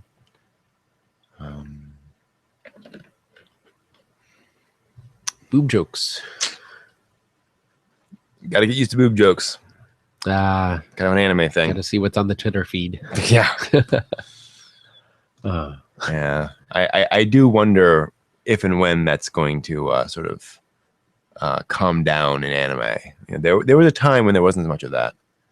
Back in the 80s, there was a lot more restraint. I suppose as people start to eventually they'll move to a more exciting guffaw. Well, and there's the whole question of audience. At some point people will realize that it's not helping. Yeah, so a good comedy can keep you going without always going back to the boobs. Yeah, exactly. I'm not against boobs. Yeah, I wouldn't mind having some against me. Yeah, it's one of those things. It always things come in and come out. There's always a pendulum swing. So. Someone mentioned a new or another music one to me besides K-On! And Mongolian Chop Squad. I forgot what the name of it was though. There was another music based one. Well, there's Euphonium. Euphonium. And I'm forgetting the rest of the title. But it's by the same folks who did K-On! I think that was the one. Sound Euphonium, I think, something like that, along those lines. Yeah, I haven't seen it yet. Oh, Kids on the Slope, of course. Kids on the Slope. That was the other one. Yeah. Yeah. Same director and composer as Cowboy Bebop, so that helps it. I've seen the first 3 or 4 episodes, and it's more of a slice of life show, so it's a little slower, much slower paced. But it's nice, and it's set in the 60s, I think. Groovy. Yeah, exactly.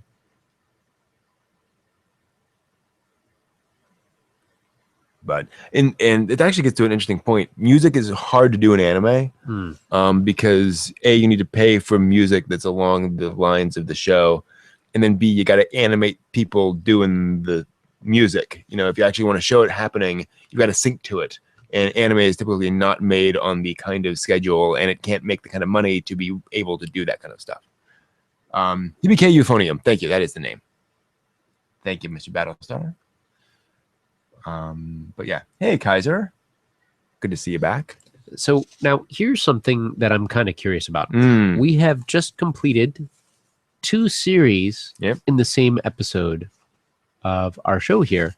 What are we going to move on to next? Indeed. Well, we had a request that actually happened to line up with something we've been talking about. So we're actually going to do kind of 2 things. So for the next few weeks, we're going to get together and we're going to finish up our analysis of these shows. We've been talking about them kind of episodically, and then we're going to go back and look at them kind of from different angles. So we'll talk about the animation, we'll talk about the themes. So instead of episode, it's whole series. Exactly. And the nice thing about that is, we're not going to go through, and look at every single episode's animation, for example. We can kind of pull things out and talk about that at a high level. And so we'll do that for Haruhi. We'll do it for Boogiepop Phantom. So it will be new stuff. It won't just be repeating what we said before. And then we're going to move on to a little show called Infinite Revias. And this is a show from 1999. I know that for a fact. Cell. Yep, Wow. all cell. It was made actually contemporaneously with that show over there, Turn A Gundam. Same year as that show. And Sunrise was just getting out of the cell drawn animation or cell use animation 4. It is for those not familiar with Infinite Rebias, it is a drama, sort of a space drama about teenagers trying to survive serious problems. I dig space. Space rocks. Yeah. It's not space opera, which is one of the nice things about it. What's the difference between space opera and, say, a sci-fi? So space opera means that it is a big epic action story in the mode of the fantasy epics. So it needs to have a big, huge, broad scope. It needs to be about characters saving the world or saving the universe, things along those lines. So Star Wars is the space opera. Star Trek is not space opera because it's more self-contained usually. And it's more episodic. So Infinite Rebias is definitely not that. And yes, Hisashi Hirai does the character designs. He did the character designs for Gundam Seed and a few other interesting shows. But yeah, it's definitely and it's a very dark and serious show. It's about also, I completely disagree, Mr. Battlestar. Infinite Rebias is one of my favorite anime of all time. So I believe it is great. I've yet to see it, so I can't wait. I like the genre. Yes, and there's a lot going on in Rebias. There's quite a few themes and layers to the show. Not nearly to the level of Boogiepop Phantom, but definitely there's a lot of characters. It should also be pointed out, Rebias has a very large cast. Let me see if I can pull up here real quick. When will they get their cast off? So keeping track of all the characters, is that going to be so they do a very good job of it because they do kind of this. Oh, yeah, there it is. So what they do is they introduce the cast in groups. I'll zoom in a little bit on this. So you start off with a few characters and you get more and more and more. This is the cast of Infinite Rebias. Wow. And these are all named characters you get to know over the course of the show, and it's only 26 episodes. Ooh, wow. So they do an amazing job of that's Fina, that's this character, that character. You really do know them, and they do a good job of helping you understand who's who and what's what. But yeah, a lot of plot, a lot of stuff. It's quite the show. The station they're on, the space station they're on. So it's basically the idea of it's kind of a Votech in space. So as space industry grows, the idea is you're going to need some place where folks can train. So if you're a teenager, you go to this space academy. That makes sense. Yeah. And you train in how to, do this stuff. Once you are in space camp on Earth is nothing. You want to go to space for space camp. And so and this is all sort of episode 1 premise stuff. A terrorist event occurs, which kills off all the adults. So they haven't completely gotten rid of terrorism in the future. No, sadly. Yeah. So all of these teenagers now have to learn to survive on their own. In space. Pretty impressive. Yes, in space. That could be tricky. Indeed it can. Especially since they're trainees and not the people who are the ones who are the counselors there. Wow. Ooh. And then how do you keep a society going? There are 500 students on this place. And they claim... Who knows how to cook? Yeah. They claim that they named and gave ages and blood types and all that and character designs to all 500 characters. I don't know if that's true or not, but there's certainly a lot of background and story and stuff. Wow. And some bad things happen to some of these characters. I'll put it this way about the drama of this series. I got down to the next to the last episode, and I was watching it, and I was like, all of these characters could live, or they could all die. And either of those would feel like an appropriate ending to the show. Oh, wow. That's how well they navigate the shoals of the storytelling of this. I was very, very impressed. There's a lot going on. So it's pretty cool. So join us on the journey. Yeah, and exactly, Kaiser. Sunrise likes doing that. They like doing a lot of characters, well cast, and if you've seen Gundam, a lot of Gundam voice actors show up in this show because it is Sunrise. That is kind of fun. In fact, this rather serious-looking young man over here is Kira Yamato from Gundam Seed, who is the kind of the nice guy in Gundam Seed, and over here he's the good change teenager. Yeah, a fun change for him, and he ended up doing that quite a bit actually. It's kind of fun. All right, we should get going. It's a little late over here, so thank you all very much for joining us. So again, next week we'll probably start with Haruhi. We'll be looking at that kind of top level, and then we'll be doing Boogiepop, and then we'll be going into Revius and analyzing that. Nice. Yeah, that's the plan. All right, thanks guys. Thanks for joining us. See you next time. Yep.